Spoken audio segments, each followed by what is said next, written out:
Nobody told me this was such a dangerous profession. ምን አለ ቀድማችሁ ብትነግሩኝ ብለው ቀልደዋል። የግድያ ሙከራ ከተቃጣባቸው በኋላ በሰጡት ጋዜጣዊ መግለጫ ላይ ዶናልድ ትራምፕ የፕሬዝዳንትነት ሥራ እንደዚህ ፈታኝ መሆኑን፣ ሕይወትን ለአደጋ የሚያጋልጥ መሆኑን ምን አለ ቀድማችሁ ብትነግሩኝ ብለው ለጠባቂዎቻቸውና ለሚኒስትሮች ሰንዝረው ጋዜጠኞችን ፈገግ አሰኝተዋል።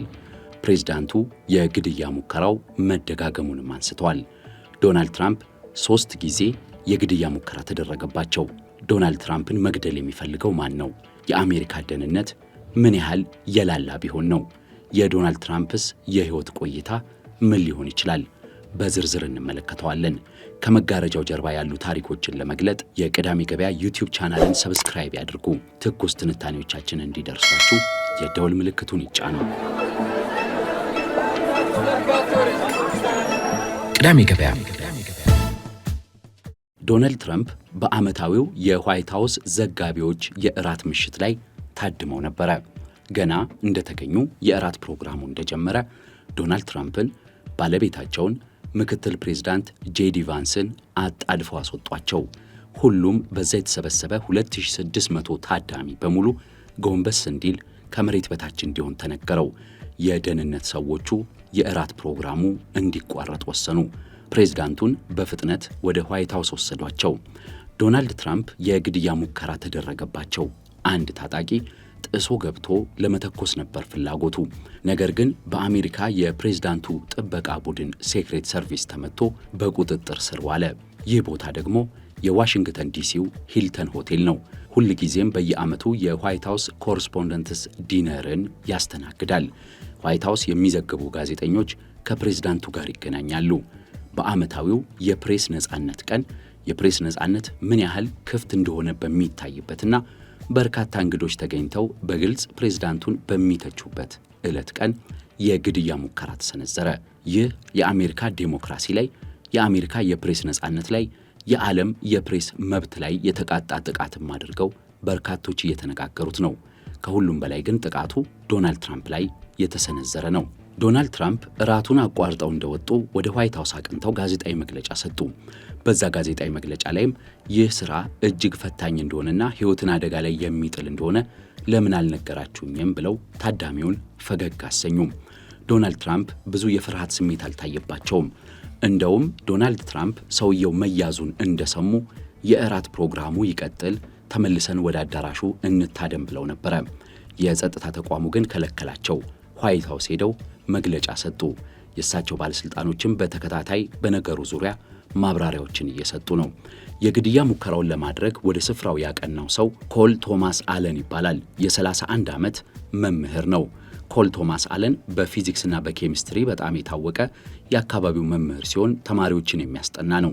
ስለ ሰውየው ተማሪዎቹ ሲናገሩ በጣም ጥሩ መምህር ነው፣ ጥሩ ውጤት እንዳመጣ የረዳኝ መምህሬ ነው ብለው ሐሳቦችን ሰጥተዋል። ነገር ግን በካሊፎርኒያ ነዋሪ የሆነው ሰው ቤት ሲበረበር በርካታ ነገሮች ተገኝተዋል። ፍሬንድሊ ፌዴራል አሳሲን አባል ነኝ ብሏል። ለማዳ ገዳይ ነኝ እንደማለት ነው። እናም የዛ ዝርዝር ውስጥ ያለ ሊገላቸው ያሰባቸውንም ሰዎች ስም ዝርዝር የጻፈ የተለያዩ የጥላቻ ስሜቶች ያሉት ሰው እንደሆነ ተገምቷል። ወደ ፍርድ ቤትም ቀርቧል። ጉዳዩ የሚቀጥል ነው የሚሆነው። ኮል ቶማስ አለን በርካታ መሳሪያዎችን ታጥቆ የአሜሪካ ሴክሬት ሰርቪስ ወይም የፕሬዝዳንቱ ልዩ ጥበቃ ሰራዊትን በሩጫ ጥሶ ጥይት እየተኮሰ ለማምለጥ ሞክሯል። አንድ የሴክሬት ሰርቪስ አባልንም አቁስሏል። ነገር ግን አቁስለውት በቁጥጥር ስር ወዲያውኑ ውሏል። የዶናልድ ትራምፕ 3ኛው የግድያ ሙከራ ሆኖም ተመዝግቧል። ቦታው ደግሞ በጣም የሚገርመው ዋሽንግተን የሚገኘው ሂልተን ሆቴል መሆኑ ነው። ይህ ሆቴል ከዚህ በፊትም ፕሬዝዳንት ሮናልድ ሬጋን የግድያ ሙከራ የተደረገባቸውና አንድ የካቢኔ አባላቸውም በደረሰበት ጥቃት አይናገር አይጋገር ሆኖ የቀረበት ስፍራ ነው። ለምን ዳግም በዛ ቦታ ስህተት ተፈጸመ ብለው የሚያነሱ አሉ። የአሜሪካ የደህንነት ጥያቄን፣ የፕሬዝዳንቱ የጥበቃ ጉዳዩንም ጥያቄ ውስጥ ጥሎታል። በተለይ ዶናልድ ትራምፕ ጥቃቶች ተደጋገሙባቸው የሚለው ጉዳይ አንዱ ነው። ዋነኛውን በጣም አስፈሪ የነበረውን የዶናልድ ትራምፕ የግድያ ሙከራ አንስተን ጉዳዩን እንቀጥል። ሐምሌ 2016 ላይ ዶናልድ ትራምፕ ለአሜሪካ ፕሬዝዳንትነት እጩ ሆነው በሚወዳደሩበት ጊዜ በፔንሲልቫኒያ በትለር ተገኝተው ጥቃት ተፈጸመባቸው። የ20 ዓመቱ ቶማስ ክሩክስ የተባለ ወጣት ነው ጥቃቱን የሰነዘረው። 8 ጊዜ ተኩሷል። ከነዛ 8 ጊዜ ተኩሶቹ አንዱ የዶናልድ ትራምፕን የቀኝ ጆሮ አግኝቷል። አንድ ሰው ገሏል፣ 3 ሰው አቁስሏል። ይህ ጥቃት በከፍተኛ ደረጃ አሜሪካ ውስጥም በዓለም ዙሪያም መነጋገሪያ ሆኗል። ምክንያቱም ዶናልድ ትራምፕ ቀድሞ ፕሬዝዳንት የነበሩና በሴክሬት ሰርቪሱ የሚጠበቁ እንደዚሁም ደግሞ ማንኛውም ለአሜሪካ ፕሬዝዳንትነት በእጩነት የሚወዳደር ሰው በሴክሬት ሰርቪሱ የሚጠበቅ በመሆኑ ይህ ጥቃት እንዴት ተፈጸመ ብለው በርካቶች ጠይቀዋል። በርካታ የቢሆን ትንታኔዎችና ኮንስፓይሬሲ ቲዎሪዎችም ሲነገሩ ነበረ። ግድያውን የሞከረው ቶማስ ከ4 ቀን በፊት ቦታውን ጎብኝቷል። በዶናልድ ትራምፕ የድጋፍ ሰልፍ ላይ ለመሳተፍም ከ1 ቀን በፊት ተመዝግቧል። የያዘው ጠመንጃ ከርቀት የሚመታ ነው። ልጁም ብቃት ያለው ተኳሽ መሆኑን ያስመሰከረው ዶናልድ ትራምፕን ለጨረፍታም ቢሆን እንዳገኛቸው ሲታሰብ ነው። ቶማስ ከ1 ቀን በፊት በአካባቢው ድሮን እያበረረ ቅኝት እንዳደረገም ይነገራል። የመረጠው መጋዘን መሰል ሕንፃ ላይ ለመውጣትም መሰላል ገዛ። የመረጠው ደግሞ በዛፍ የተሸፈነ ሕንፃ ስለነበር ለመደበቅ አመቺ ሆነለት። ነገር ግን የመረጠው ሕንፃ ዶናልድ ትራምፕ ንግግር ከሚያደርጉበት አካባቢ በጣም በቅርብ ርቀት ላይ መገኘቱ የደህንነት መስሪያ ቤቱና ሴክሬት ሰርቪስ ላይ ጥያቄ እንዲነሳበት አድርጓል። ሐሳባቸውን የሰጡ በርካታ አሜሪካኖችም ሲተነተን የደመደሙት አንድ ነገር አለ። ቶማስ ክሩክስ ብቻውን አይደለም ይህን ጥቃት ለመፈጸም የተንቀሳቀሰው ብለው ያምናሉ። ከጀርባው አንድ ነገር አለ ወይ አንድ ቡድን አለ ዶናልድ ትራምፕን መግደል የሚፈልግ ተብሎም ተነግሯል። በአሜሪካ ፕሬዝዳንታዊ ምርጫ የዶናልድ ትራምፕ መምጣትን ተከትሎ በከፍተኛ ደረጃ ጠርዝ የያዙ የክርክር ሐሳቦች ሲነሱ ይስተዋላል። የአሜሪካ ፖለቲካም ከመቼውም ጊዜ በላይ ፖላራይዝድ ሆኗል እየተባለ የሚታማበት ነው። ዶናልድ ትራምፕ እንዲገደሉ ምናልባት የአሜሪካ መንግስት ውስጥ ያሉ ሰዎችስ ተባብረዋል ወይስ ከመባል ያስደረሰ ጥቃት ነበረ የበትለሩ ጥቃት።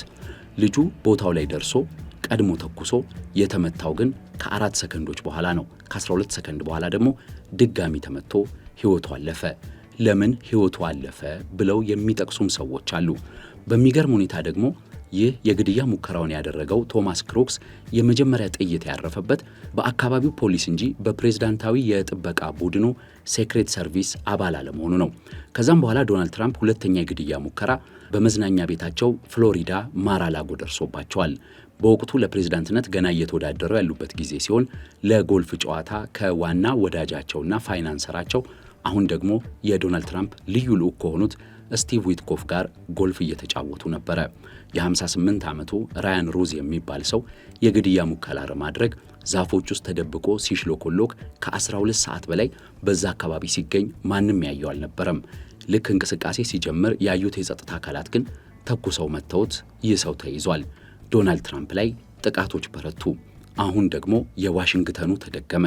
ዶናልድ ትራምፕ እንዲሞቱ የሚፈልገው ማን ነው የሚል ጥያቄ የሚያስነሳውም ይሄ ነው። አሁን የዶናልድ ትራምፕን እንደዚሁም ደግሞ ሁልጊዜም የአሜሪካ ፕሬዝዳንቶችን ደህንነት የሚጠብቀው የጸጥታ ቡድን ሴክሬት ሰርቪስ ይባላል። USSS ይሉታል ይህንን ቡድን። ሴክሬት ሰርቪስ የሚባለው ቡድን ራሱን የቻለ ከሁሉም የጦር ኃይል ውጭ የሆነ ቡድን ነው። 3200 አባላት አሉት።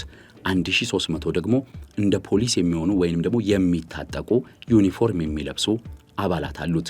ይህ ሴክሬት ሰርቪስ የሚባል ተቋም በጣም ጥንታዊ ተቋም ነው። የተመሰረተውም አብርሃም ሊንከን ፕሬዝዳንት በነበሩ ጊዜ ነው። ነገር ግን አብርሃም ሊንከን የዛኔውም ቢሆን ከመገደል አላመለጡም። ሴክሬት ሰርቪስ ዋነኛ ስራው የሚባለው የደህንነት ወይንም የስለላ ስራ ነው። ከአሜሪካ በርካታ የስለላ ተቋማት እነ ሲአይኤን ጨምሮ መረጃዎች ተሰብስበው ለሴክሬት ሰርቪስ ይሰጡታል። መረጃዎችን ያጣራል፣ ይመረምራል። በዛም መሰረት የፕሬዝዳንቱን ጥበቃ ያደርጋል። ሴክሬት ሰርቪስ ከዋይት ሃውስ ውጪ በሚያደርገው እንቅስቃሴ ደግሞ በመጀመሪያ የቅኝት ቡድን ወይንም አድቫንስ ቲም ይልካል። አካባቢውን ይቆጣጠራል፣ ይመረምራል። ከዛም በኋላ ፕሬዝዳንቱ ወደሚሄድበት ቦታ ይዞ ይሄዳል፣ ይጠብቃል። ሴክሬት ሰርቪስ በዋናነት ስፔሻል ኤጀንት ወይንም ደግሞ ልዩ ባለሙያዎች የሚባሉ አሉት። እነዚህ በጣም የታወቁ በተለያዩ ወታደራዊ እርከኖች ያገለገሉ የደህንነትንም የተኳሽነትንም ሁሉንም ሚና ያላቸው በጣም በሳል አባላት የሚባሉት ናቸው። ዩኒፎርም ለባሾችና 2/3ኛውን ረድፍ የሚጠብቁ ደግሞ ቡድኖችም አሉት።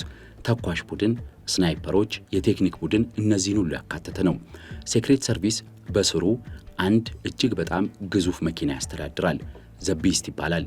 አንድ መኪና አይደለም፣ በርካታ ናቸው። ነገር ግን ፕሬዝዳንቱ የሚጓዝበት በዋጋው 1.5 ሚሊዮን ዶላር የሚያወጣ ካዲላክ ሊሞዚን፣ ነገር ግን የተጨማመረበት የደህንነት ብቃቶች ሲደማመሩ በዓለም ላይ እጅግ በጣም ውዱና ቅንጡ እንደዚሁም ደግሞ በጣም ጥብቁ መኪና የሚያደርገው ዘቢስት ፕሬዝዳንቱ የሚጓጓዙበት ነው። ይህ መኪና አሜሪካ ብቻ ሳይሆን የአሜሪካ ፕሬዝዳንት የትም ቢጓዙ በመላው ዓለም ተጉዞ የሚጭናቸው መኪና ይሄ ነው። ሌላኛው ሴክሬት ሰርቪስ ኤርፎርስ ዋን የሚባለውንና ሌሎችንም የአየር ላይ በራሪዎች ያስተዳድራል። ኤርፎርስ ዋን ፕሬዝዳንቱ የሚበሩበት አውሮፕላን ሲሆን ኤርፎርስ ቱ ደግሞ ምክትል ፕሬዝዳንቱ የሚበሩበት ነው። ሁለቱም ጥበቃ የሚደረግላቸው በሴክሬት ሰርቪስ ስለሆነ የአሜሪካ ሴክሬት ሰርቪስ የአውሮፕላን አስተዳደሩንም ይሰራል። ሄሊኮፕተሮች አሉት። አስፈላጊ መሳሪያዎችንም የታጠቀ ነው። ቀድሞ ሴክሬት ሰርቪስ በገንዘብ ሚኒስቴር ስር የሚተዳደር ተቋም ነበር። በነገራችን ላይ ሴክሬት ሰርቪስ ዋነኛ ስራው ፕሬዝዳንቱንና የፕሬዝዳንቱን ቤተሰብ እንደዚሁም ደግሞ የአሜሪካ ግምጃ ቤትን የመጠበቅ ኃላፊነት ነው ያለበት። ከመስከረም 11 የሽብር ጥቃት በኋላ ሴክሬት ሰርቪስ በሆምላንድ ሴኩሪቲ ስር እንዲተዳደር ተደርጓል። እናም ሴክሬት ሰርቪስ የተለየ ራሱን የቻለ ቡድን ነው። የማይደፈር የሴክሬት ሰርቪስ የብቃት ጥግ የሚባልለት ዋይት ሃውስ ነው። ዋይት ሃውስ ላይ እስካሁን ድረስ ዘልቆ የገባ የግድያ ሙከራም እንደዚህም የለም። የተወሰኑ የተኩስ እንቅስቃሴዎች ከዋይት ሃውስ ውጪ ላይ ታይተውም ተሰምተውም ያውቃሉ። ነገር ግን ዋይት ሃውስ እስካሁን ፕሬዝዳንቱን ለመግደል ያልተደፈረ ቦታ ነው አሜሪካ ውስጥ። የዋይት ሃውሱ አካባቢ በጣም ጥብቅ፣ በጣም ድርብርብ የፍተሻ መስመሮች ያሉበት፣ ጎብኚዎች ጥልቅ ክትትል የሚደረግባቸው እንደዚሁም ደግሞ አስደናቂና ሚስጥራዊ የሚባሉ የምድር ውስጥ ዋሻዎችን ሁሉ ያካተተ እንደሆነ ይነገራል ዋይት ሃውስ። ከዋይት ሃውስ ውጪ ሲወጡ ግን ፕሬዝዳንቶቹና የቀድሞ ፕሬዝዳንቶች ችግር እየገጠማቸው መሆኑ እየታየ ነው። እናም የሴክሬት ሰርቪስ ቡድን ፈተና ገጥሞታል፣ ችግር ውስጥ ነው ያለው ብለው የሚያነሱ አሉ። ዶናልድ ትራምፕ በተለይ 3 ጊዜ ግድያ ሙከራ ተደረገባቸው ወይንም ታጣቂዎች በአካባቢያቸው ተገኙ የሚለውን ስንመለከት ነገሩን አሳሳቢ ያደርገዋል። በተለይም የመጀመሪያው የፔንሲልቬኒያው ጥቃት ዶናልድ ትራምፕን ከግድያ ለጥቂት ያተረፋቸው ነበር። በእርግጥ በዛው ለዶናልድ ትራምፕ አሸናፊነት መሰረት እንደጣለላቸው ይነገርላቸዋል። ዶናልድ ትራምፕን ለመግደል የኢራን ሰዎች ፍላጎት እንዳላቸው ይነገራል። በተለይም አያቶላውን ከገደሉ በኋላ ደግሞ ይህ ፍላጎት ጨምሯል። ከዚህ ቀደም 2 ቡድኖች በአሜሪካ ውስጥ ፕሬዝዳንቱ ላይ ጥቃት ለመፈጸም በሚል ከኢራን ጋር ንክኪ ያላቸው ተይዘዋል። ከዛም በተጨማሪ የአሜሪካን ፕሬዝዳንት መግደል ለየትኛውም ወታደራዊ ቡድን እንደ ትልቅ ስኬት ተደርጎ ስለሚታይ የአሜሪካ ጠላቶች ይህንን ነገር ቢያስቡት የሚገርም አይደለም። አንዳንዶች ግን ዶናልድ ትራምፕ እንዲገደሉ በአሜሪካ ውስጥ የሚፈልጉ ሰዎች አሉ እስከ ማለት ደርሰዋል። በተለይ ከፖለቲካ ወገኖች፣ ከዲሞክራት ኃይሎች ምናልባትም ዶናልድ ትራምፕ ያስቀየሟቸውና ዶናልድ ትራምፕ የሚሰሯቸው አንዳንድ የመልሶ ምርመራ ስራዎች በከፍተኛ ደረጃ ያጋልጠናል ብለው የሚፈሩት እንዲሞቱ ሊፈልጉ ይችላሉ። ለዚህም ሲባል የሴክሬት ሰርቪስ አቅም ተዳክሞ ሊሆን ይችላል ብለው የሚጠረጥሩ አሉ።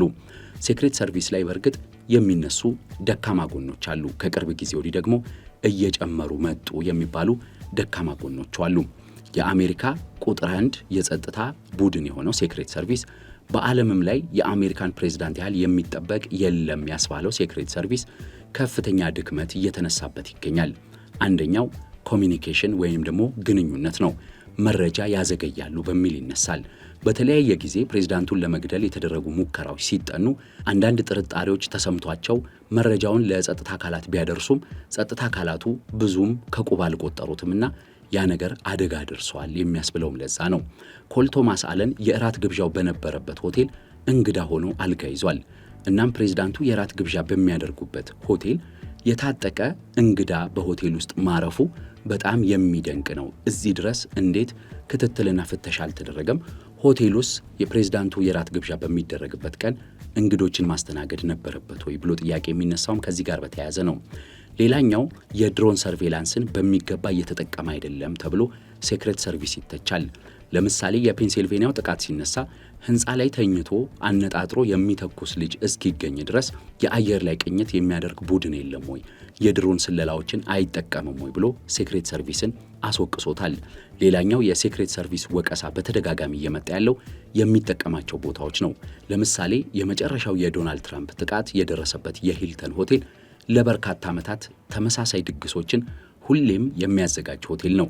እናም ሴክሬት ሰርቪስ ሁሌ እንዴት አንድ አይነት ቦታ ይጠቀማል፣ እንዴት ሚስጥራዊ እንቅስቃሴዎችን አያደርግም ተብሎ ትችት አስጥሎበታል።